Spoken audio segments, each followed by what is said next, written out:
화요일 모닝 미팅 시작하겠습니다. 먼저 중국 분석 박인금 연구원 발표해 주세요. 최근 잇따라 발생한 중국 회사채 디폴트는 규모 자체의 급증보다는 신용 등급이 높은 국有기업 위주의 발생이라는 점에서 문제가 되었습니다. 3페이지 그림을 보시면 2014년 첫 디폴트 사례 발생을 시작으로 중국은 총 3차례의 신용 위기를 겪었습니다. 해당 기간에 모두 중앙은행의 긴축 정책을 동반했다는 공통점이 있습니다. 근본 디폴트는 과거와는 다르게 완화적인 환경에서 발생했습니다. 국有기업의 효율 저하, 지방정부 재정 여력 약화가 주 원인이 되었습니다. 4페이지에서 5페이지까지 그림 보시면요. 우선 2016년 공급처 개혁 이후에 기업 이익 회복 국면에서 국有기업의 경영 효율 저하 문제가 가려져 결과적으로 일부 좀비 기업의 퇴출이 늦춰질 수도 있습니다. 최근 회사채 디폴트를 선언한 기업은 모두 비주력 사업 부문의 적자로 인한 경영 효율 저하를 경험했습니다. 8페이지 그림을 보시면 또한 기업 감세와 코로나 영향으로 지방정부의 재정 수입이 감소해서 재정 여력이 약화되었습니다. 지방정부는 음성 채무 리스크를 제거하기 위해서 국有기업보다는 지방정부 투자기관 위주로 지원할 것으로 예상합니다. 이어서 11페이지 그림 22번, 23번을 같이 보시면 올해 중국 거시 레버리지 비율은 24bp 상승했고 중국 정부는 기업 부채 비율을 낮추고 싶어 합니다. 최근 이강 중앙은행 총장은 레버리지 비율 안정화를 언급했습니다. 당국의 의중으로 볼 때는 내년에도 국有기업 디폴트는 늘어날 가능성이 있습니다. 향후 국有기업의 비주력 사업과 저효율 자산 분리 작업도 가속화될 것입니다. 정부의 암묵적인 보증이 사라지고 좀비 기업의 퇴출도 빨라질 것입니다. 다만 11페이지 그림 19번 보시면 중국 크레딧 시장의 디폴트 비율은 1.8%에 불과해서 전체 시장 리스크가 크지 않습니다. 13페이지 그림에서 보실 수 있듯이 현재는 2018년과 다르게 매크로 환경이 양호하고 기업 이익도 견조한 회복세를 보이고 있습니다. 중국주의 시장 비중 확대 전략을 요하다고 판단됩니다. 이상입니다. 네, 질문 없으시면 다음 채권 전략입니다. 12월 FOMC 자료 강승원 연구원 발표해 주세요. 네, 이번 주 16일, 현지 시각 16일에 FOMC가 예정되어 있습니다. 일각에서는 미국 재정정책이 연장되고 있으니 이번 FOMC에서도 연준이 뭔가 해주지 않겠느냐라는 기대감이 있는 게 사실인데요. 다만 저희는 이번 회의에서도 재정정책 여전히 필요하다 이야기하면서 기존 통화정책 모두 동결할 걸로 보고 있습니다. 저희가 예전에 코로나19가 처음 터졌을 때 이번 위기에 대해서 유동성의 위기, 신용의 위기, 실물의 위기 이렇게 나눠서 말씀을 드린 적이 있는데 어쨌든 지금 남은 건 실물의 위기만 남았죠. 실물 위기 극복을 위한 연준의 역할은 QE 통한 정부 유동성 지원, 안정적인 실질금리 유지, 이자 비용 관리 이 세 가지가 있을 텐데 누차 말씀드렸지만 이미 그 대규모 QE, 무제한 QE 하면서 연준이 정부에게 사실상 1.3조 달러 정도 대출을 시행을 했고요. 정부가 이미 달러로 1.5조 달러를 보유하고 있기 때문에 유동성 지원이 필요하려면 일단 재정정책이 나와야 된다는 게 첫 번째 근거고, 두 번째는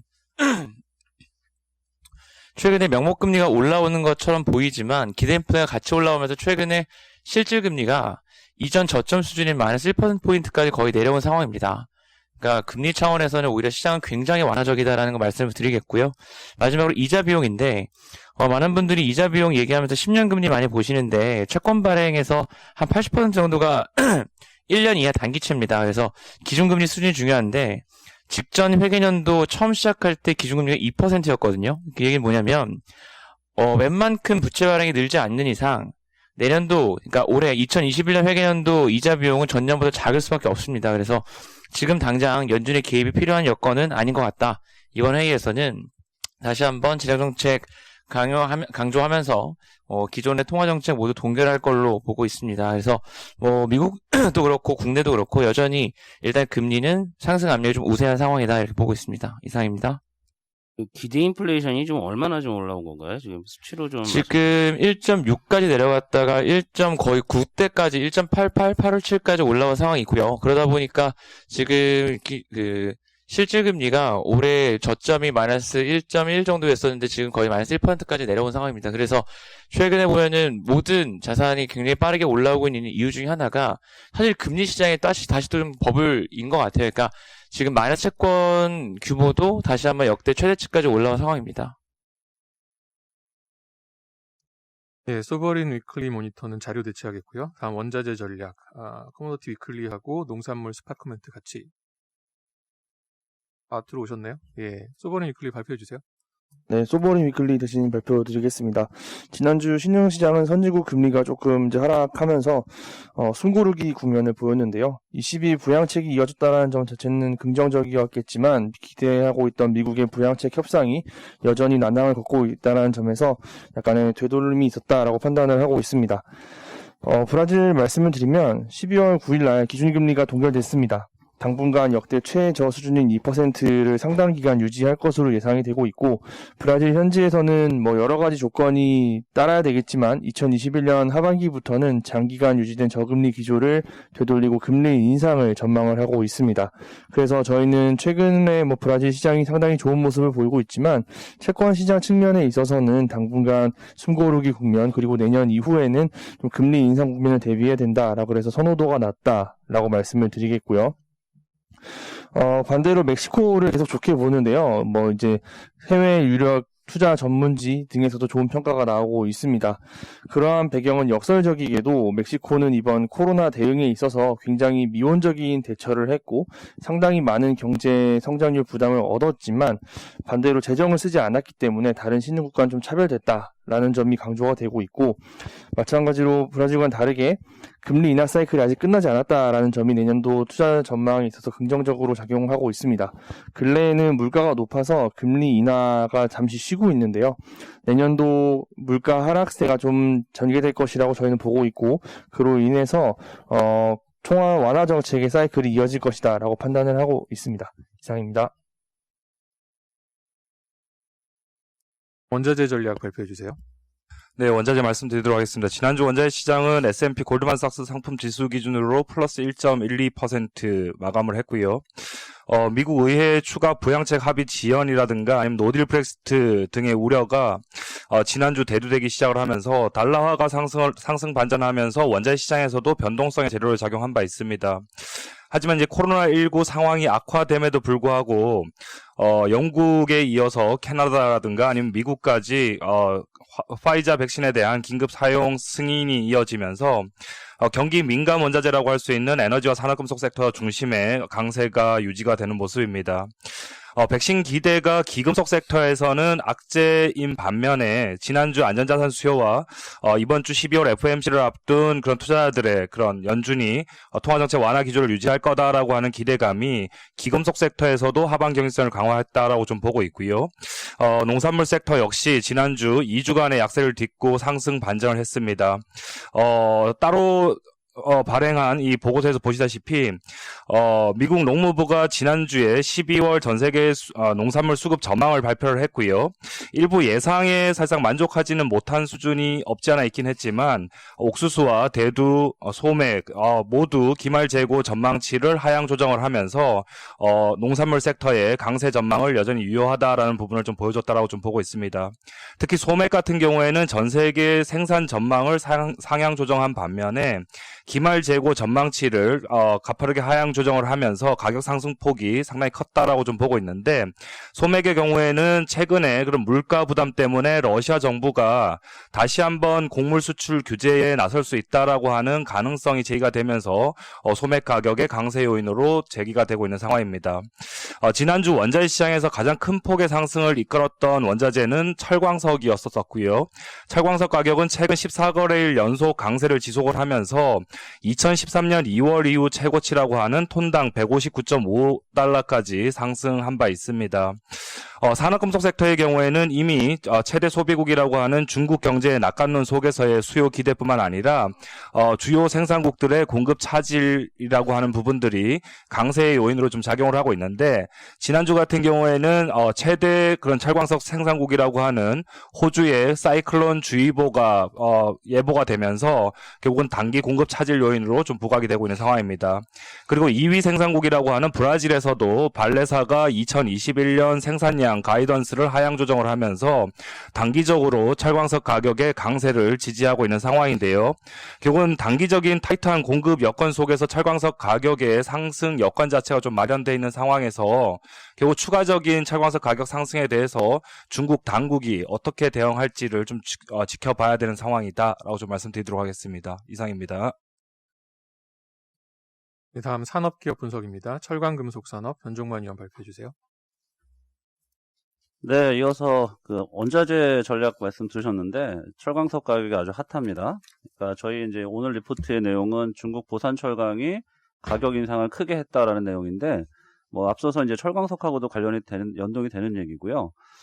그 데이터의 정확한 시점은 조금 차이는 나지만 철광석 같은 철광석 가격이 저희가 이제 파악하기로 2011년 10월 이후 거의 뭐 10여 년, 거의 9년 만에 최고가고 유통 가격인데 열연이나 냉연 유통 가격도 2011년 10월 정도가 그때 이전 고점이었어요. 그러니까 거의 뭐 9년 만에 가장 높은 가격으로 올라와 있다 이렇게 좀 생각을 해주시고 2011년이면 금융위기 끝나고 그죠? 그때 막 경기 부양한다고 해서 한참 올랐을 때 그때 수준으로 돌아간 거고요. 관련해서 보산철강이 그 열연 가격을 400위안, 냉연 가격을 500위안을 인상을 했습니다. 후판 300위안 인상을 했는데 내년 1월달 가격인데 사실 뭐 그냥 12월 판매 가격이라고 보시면 되고요. 500위안이면 지난 2010년 1월에 550위안을 올린 적이 있어요. 네, 그 이후로 가장 높게 올린 거고 한 번에 500위안씩 올리기는 쉽지 않습니다. 네, 그런 상황이고 근데 내용은 또 말씀드린 것처럼 철광석 가격이 많이 올랐기 때문에 이제 이걸 반영하기 위해서 올렸다라는 거고요. 아직은 이제 자동차라든가 가전 같은 수요가 꾸준하기 때문에 양호하기 때문에 가격 인상이 될 거다라고 보고 이제 가격 정책을 이렇게 결정을 한 것 같고 결정한 당일날 2월 10일인데 보산철강 주가도 한 4% 상승을 했었어요. 그러다가 이제 11일 날은 좀 조정을 받았습니다. 거의 다 뭐 올라간 거 거의 다 이제 내려왔는데 어쨌든 뭐 시장에도 한번 반영을 했었고요. 지금 이제 저희가 이제 관심 갖고 보는 건 유통 재고인데 지금 12월 10일 기준으로 해서 884만 톤, 작년 한 10월 초보다는 한 20% 많습니다.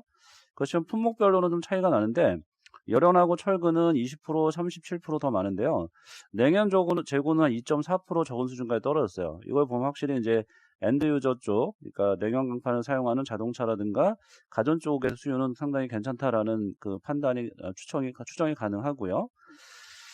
그래서 지금 보면 이제 냉연 가격하고 열연 가격의 그 갭도 좀 벌어지면서 스프레드도 많이 확대가 됐습니다. 907위안까지 늘어나서 이것도 냉연 수요가 상당히 좋다는 걸 의미를 하는데 결국은 이제 좀 이렇게 말씀을 계속 드리는 게 가격 정가가 이루어지고 있다라는 점을 이제 강조하고 싶은 거죠. 그러니까 철광석 가격이 아주 높게 올라가서 이거 이제 더 이상 이제 가격 정가가 안 되면 철광업체들이 그 가격 인상분을 원가를 흡수해야 되는데 그렇지 않다라는 점, 이걸 계속 가격 인상을 하면서 코스트 푸시가 계속 이루어질 거다. 이런 점이 지금 핵심 포인트가 되겠습니다. 이상입니다. 1월 가격을 좀 큰 폭으로 올렸는데 철강 가격이 지속된다고 하면은 2월 초고가도 추가적으로 올라갈 가능성이 높다는 거잖아요. 그 폭에 대해서는 좀 어느 정도 수준으로 봐야 될까요? 그거는 이제 좀 봐야 되는데요. 원가가 이제 갑자기 올라갔으니까 이제 따라서 올린 건데, 지금 500위안씩 이렇게 움직이는 거 봐서는, 뭐, 보통은 이제 뭐 50위안에서 100위안, 뭐 많게 올리면 200위안 정도 올리는 건데요. 이 정도라고 하면 뭐 최소한 200~300위안은 또 올릴 가능성이 있어 보이죠. 근데 그런 부분들은 좀 더 시기가 임박해서 철광석 가격 같은 동향을 보고 다시 또 말씀드리겠습니다. 뒤에 차트 없어서 그런데 스프레드 동향은 좀 어떤가요? 지금 이렇게 좀 철광석 가격하고 좀 제품 가격 계속 올라가게 되면은 시장에서 좀 스프레드 쪽 좀 주목할 것 같은데. 제가 한 달치 가지고 한번 계산을 해봤는데요. 그러니까 원가는 한 60불 정도, 제품 가격 한 65불 정도 올랐어요. 중국 가격 기준으로, 중국 유통 가격 기준으로. 그러니까 유통 가격하고 원가를 보면 대략 한 뭐 60불 정도 내외가 올랐기 때문에 스프레드가 줄진 않고 있다라는 게 그 핵심인 것 같아요. 물론 이제 스프레드가 확대되는 게 더 좋긴 합니다만 아직은 스프레드가 막 벌어지고 있는 단계라고 보기 좀 어려운 게 현실적으로 원가가 빨리 오르고 있기 때문에 제품 가격 인상을 이제 지금은 원가를 반영하는 것만 해도 상당히 선방하고 있는 거고, 이게 좀 시간이 지나면 이제 그 원가보다 제품 가격이 좀 더 올라가는 스프레드 확대 구간이 나올 가능성이 좀 있죠. 예, 그게 얼마나 이어질지가 관건인데, 현재 한 달 기준은 그 정도로 생각하시면 될 것 같아요. 예, 다음 해상운송산업 정현승 연구원 발표해 주세요. 네, 계속 원자재 말씀드리고 있는데요. 이쪽 섹터에서도 원자재 가격 상승으로 인해서 좀 변화들이 많이 나타나고 있습니다. 일단 기본적으로 원자재 가격 상승, 특히 벌크나 탱커 쪽의 운임이 좀 바텀을 통과하고 있는 구간이라고 보고 있고요. 컨테이너는 아시다시피 이제 매우 높아진 상황인데, 내년도에는 YOY로는 물동량이 제일 좋아지는 쪽을 벌크라고 좀 보고 있어서 벌크 또 페노션, 국내 페노션 계속 추천을 드리고 있는 상황입니다. 첫 번째 페이지에 보시면 국제 유가도 지금 점진적으로 올라오고 있고, 특히 이미 벙커 CU는 YOY로 플랫한 수준까지 올라왔고요. 그 다음에 두 번째로는 제품 가격, 철광석, 곡물, 석탄 가격 전반적으로 다 올라가고 있는 상황입니다. 이 페이지를 보시면 컨테이너 운임은 지난주에도 거의 8% 정도 오르면서 역대 최고치를 계속해서 갱신하고 있는 상황입니다. 수급 밸런스가 완전히 무너진 상황이고요. 내년 1분기까지 전혀 운임이 빠지지 계속 상승하지 않을까 이렇게 좀 전망하고 있는 상황입니다. 두 번째로 벌크랑 탱커는 운임이 바닥권을 좀 통과하고 있는 상황이고, 3페이지를 보시면 아까 말씀드렸던 제품 가격의 강세, 그리고 그 과정에서 원자재 재고가 전혀 늘지 않았다라는 점에 좀 주목하실 필요가 있을 것 같습니다. 그래서 내년에는 인플레이션 이런 부분을 감안한 이제 원자재 재축적이 좀 리스토킹이 있을 거라고 보고 있고, 그 과정에서 벌크 쪽의 물동량, 탱커도 물동량이 일부 개선되지 않을까 이렇게 좀 전망하고 있는 상황입니다. 마지막으로 좀 특이한 부분을 하나만 좀 말씀을 드리면 해체 시장인데요. 4페이지를 보시면 최근에 고철 가격의 가격 급등으로 인해서 벌크선 해체 가격도 크게 올라가고 있습니다. 즉 해체하면 가격이 올라가니까 해체가 좀 유리한 국면이 펼쳐지고 있고요. 올해 이런 부분들 감안해서 해체력이 계속적으로 좀 증가하고 있는 추세다. 내년에는 중소형 벌크선 쪽에서 해체가 좀 의미 있게 나타나지 않을까 이렇게 보고 있습니다. 마지막으로 컨테이너인데요. 6페이지를 보시면 도대체 이게 운임이 언제까지 갈 것인가에 대해서는 사실 갑론을박이 있습니다. 다만 지금 이제 주요 변곡점은 4월에서 5월, 내년에 4월에서 5월이라고 보고 있고요. 이 시점에 이제 배들이 많이 들어올 예정입니다. 그래서 이 배들이 들어왔을 때 수급이 안정될 수 있느냐가 가장 관건이라고 보고 있고, 한 가지 더는 최근에 컨테이너 박스 부족 상황이 지금 매우 심각한 상황입니다. 최근에 미국에 들어가면 컨테이너 블랙홀이다 이런 이야기가 나오는데, 지금 컨테이너를 제작하는 기업들이 다 중국 기업들이거든요. 그래서 이쪽에서 혹시 중국 정부의 어떤 정책적 변화로 인해서 컨테이너 공급이 좀 늘어날 수 있느냐, 이런 부분이 주요 변수라고 보고 있고, 변곡점은 4월에서 5월로 좀 판단하고 있습니다. 다만 만약 4월에서 5월에도 컨테이너 운임이 진정되지 않는다라고 하면 자칫 잘못하면은 이제 완전히 수급이 무너지는 그런 상황이 펼쳐질 수도 있기 때문에 이 시점이 주요 변곡점이다라고 판단하고 있습니다. 이상입니다. 내년을 보게 되면은 벌크 쪽을 좀 기대하시는 톤이신데, 아까 원자재 쪽에서 그 호주 사이클론 때문에 좀 철강석 공급 차질이 빚어진다고 하면 단기적으로는 BDI 쪽에는 좀 계속 부정적일 수 있나요? 단기적으로는 이러한 이슈들이 좀 일시적으로 부정적일 수 있는데요. 그때가 매수 타이밍이지 않나 이렇게 생각하고 있고요. 중국 춘절 이후에 수요 강세가 의미 있게 좀 나타날 수 있을 거다 좀 이렇게 전망하고 있어서 빠질 때마다 사야 되지 않을까 이렇게 생각하고 있습니다. 네, 다음 SK 머티리얼즈 도현우 의원 발표해 주세요. 예, SK 머티리얼즈 말씀드리겠습니다. 일단 차트를 주봉으로 좀 띄워주시면요. 저희가 작년 한 중반 정도에 홀드로 변경을 하면서 주가가 한 10만 원까지도 빠졌었고, 주가 퍼포먼스가 좀 별로였었는데, 최근에 이제 여러 가지 모멘텀들이 좀 부각되면서 주가가 좀 많이 올랐습니다. 저희도 시장에서 좀 얘기가 되고 있는 그런 모멘텀에 이제 동의하기 때문에 홀드에서 좀 바이로 상향을 시켰고, 목표 주가도 31만 5천 원으로 올렸습니다. 최근에 이제 나오고 있다라는 모멘텀은요, 이제 제품 포트폴리오에 이제 다변화입니다. 원래 SK 머티리얼즈가 반도체 소재만 하는 회사입니다. 근데 2021년부터 포트폴리오가 이제 OLED 소재로 이제 많이 넓어지게 되고요. 최근에 그 일본의 JNC라는 회사랑 제휴를 했는데, 이 JNC라는 회사가 OLED 소재 중에서 이제 RGB가 있는데, RGB 중에서 블루 계열의 가장 기술적인 좀 탁월한 업체입니다. RGB 중에서 이제 레드랑 이제 그린은 현재 형광에서 이제 인광 방식으로 이제 바뀌어가지고 수명이라든지 이런 게 되게 훌륭한데, 블루는 아직도 이제 형광을 쓰고 있고요. 수명 측면에서 상당히 좀 못 미칩니다. 레드랑 그린 대비해서.